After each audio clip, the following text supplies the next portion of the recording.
Жаңыңызға қайырлы күн, менің оқырмандарым, менің каналыма қош келдіңіздер.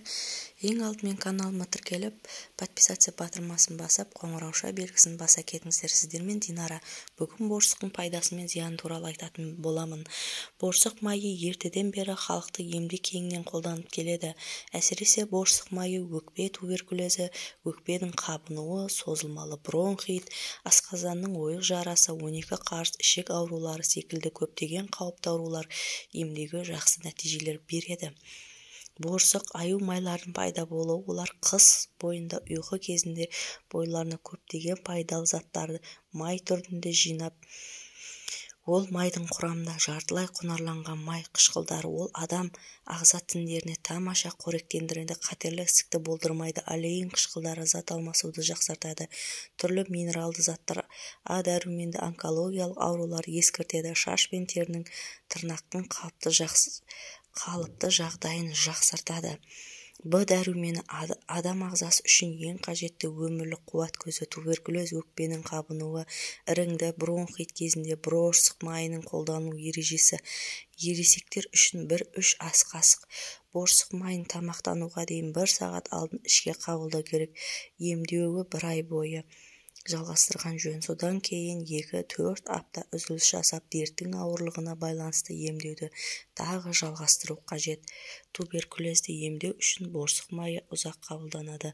Борсық майы күйгенге, терең жарақат алғанда, буын ауруларына терге жағу арқылы қолданылады. Есіңізде болсын, бауыр, өт жолдары, ұйқы без ауруларына және 6 жасқа толмаған балалар үшін қолдануға мүлдем болмайды. Борсық жөтел майы суық тию емдеуге қосымша ретінде қолданылады. Ол ауызша қабылданады немесе сүрту үшін қолданылады. Бірегей композиция күшті қалпына келтіру және обсессивті жөтелді арылуға көмектеседі. Дегенмен майдың өзіндік ерекшелігі бар, оны қолданылу кезінде ескеру қажет. Ал қазіргі заманға дәрі-дәрмек өз қасиеттеріне әлдеқайда тиімді. Сонымен қатар борсық өте сүйкімді жануар. Б тобында витаминдер В6, В9, В12, А, Е өсудің ынталандырады. Зақымдалған тіндердің регенерация, гемопоз және де гормональды фон, қанықпаған май қышқылдарына омега-3, 6, 9, олар адам ағзасына сырттан ғана енеді және жүйке, жүрек, қан тамырларына эндокриндік жүйелердің оңтайлы жұмысына жауап береді. Борсық майының басты ерекшелігі ұзақ аурудан әлсіреген ағзаға жалпы күшейту әсері. Терінің іріңді процесті жараларды және төсектерде асқазан ішек жолдарының проблемалары, гастрит, асқазан жарасы, ұлтабар, ойық жарасы, тромбофлебит емдеу, қан түзу жүйесінде бұзылулар, тері аурулары, псориаз, нейродермит, тірек қимыл аппаратының проблемалары, несеп жыныс жүйесінің аурулары. Халықтық медицина бұл құрал әсіресе обсессивті жөтелмеген кезде тиімді және сыртқы және ішке қолданылады. Дәрі ретінде қолдануға болады. Сіз бұл дәрі-дәрмекті екеуіне де дәріханада табыласыз. Табиғи борсық майының кремді құрылымы және ақшыл түсі бар, оның өткір жағымсыз иісі бар. Борсық жөтел майын сырттан қарай алуға болады. Біз өнімді паста түрінде аламыз. Егер ол тоңазытқышта сақталса, оның табиғи түрде бөлме температурасына дейін қыздырамыз. Ұйықтар алдында кеудеге, арқа, аяққа аздап май жағыңыз. Осыдан кейін жылынған жөн. Мұндай ысқылау курсы кем дегенде 1 апта.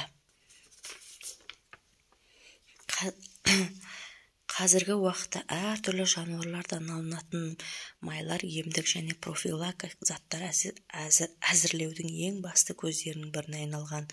Осындай май алынатын жануарлар, ол борсық майының пайдасы ата-бабамыздан ертең кезден біліп, оның қалай қолдану керектігін білген. Тәні саудың жаны сау дейді қазақ мақалы. Борсық майы адам ағзасының ішкі және сыртқы ауруларына емдеу үшін қолданылады. Борсық сусар тұқымдасына жатады. Аң дене тұрғы 60-90 см, құйрығы 20-24 см. Салмағы 24 келіге дейін барады. Дене пішіні сына тәрізді. Тұмсығына қарай үшкірленіп бітеді. Европаға кеңінен таралған. Борсықтар өз аймағын ағашқа тырнап із белгілейді. Борсық майын ішкен кезде ақуыз алмасады. Иммунитет жоғарылайды. Қан айналым системасы жақсарады. Бактерицидтік және қабынуға қарсы әсер етеді. Асқазан мен ішектің секреттік жұмысын жақсартады. Күйік пен тері ауруларын емдеуге өте тиімді. Теріге жаққанда жақсарып әжімдерді кетіреді. Жарылған теріні жақсы жазады.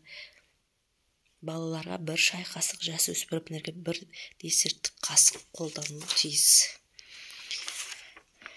Үлкендерге 1 ас қасық. Кейбір ауруларға шалдыққанда сүзек пневмония,